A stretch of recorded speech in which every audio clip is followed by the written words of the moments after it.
স্ত্রীর নামে এসেছে শুনানির নোটিশ, আর তাতেই ভীত সন্ত্রস্ত হয়ে গলায় ফাঁস লাগিয়ে আত্মঘাতী স্বামী চান্দু সরকার। ভিন রাজ্যে কাজ করতেন তিনি।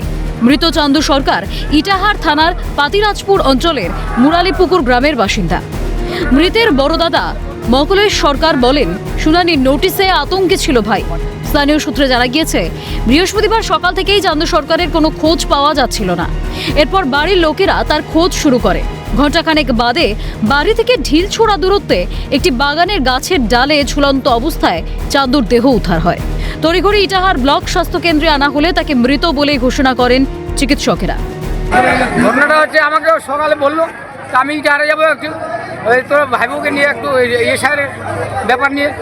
তা ঠিক আছে, আমি আসছি। আমি আমার নাতিটাকে এখানে স্কুল থেকে নিয়ে আমি গেলাম, গিয়ে খুঁজছি, আর লাগাল পাত্তা নাই। তারপরে খুঁজতে আমার ভাইবোটা ও খুঁজছে, আমিও খুঁজছি। এ আসলে এদিকে, আমি গেলাম ওদিকে, কিন্তু জানে আমার ভাইবোটাকে ছেড়ে লাগাই দিয়েছে আমার ছোট ভাইটা। আজকে ওর নোটিশ ছিল না, ওর বইয়ের নোটিশ ছিল। ওরও কি নোটিশ আসছে? হ্যাঁ, ওর জন্য এর তো ভুল নাই, ওর বইয়ের ভুল ছিল। এসআইয়ের আতঙ্কে মারা গেছে।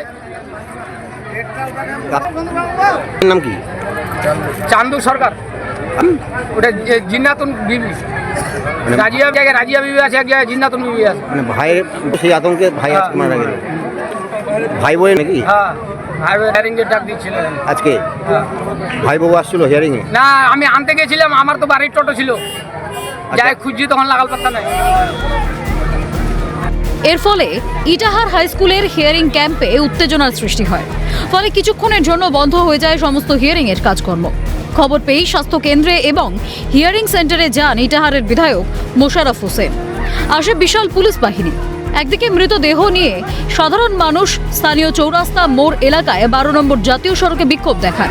সেখানে সামিল হন বিধায়ক মোশাররফ হোসেন। এরপর ব্যাপক পুলিশের নিরাপত্তায় হিয়ারিং প্রক্রিয়া ফের শুরু হয়।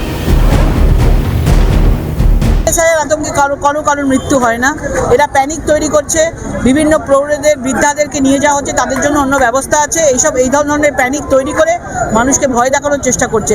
এই জন্যই বিভিন্ন জায়গায় গন্ডগোল লাগছে এবং নির্বাচন কমিশন এটার জন্য উচিত ব্যবস্থা নেবে।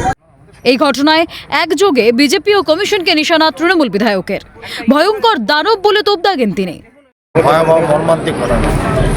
এই বিজেপি পার্টি, নির্বাচন কমিশন দানব, ভয়ঙ্কর দানব এরা। আমি আগেই বলেছিলাম, এদের লাশ দরকার, লাশ চাই।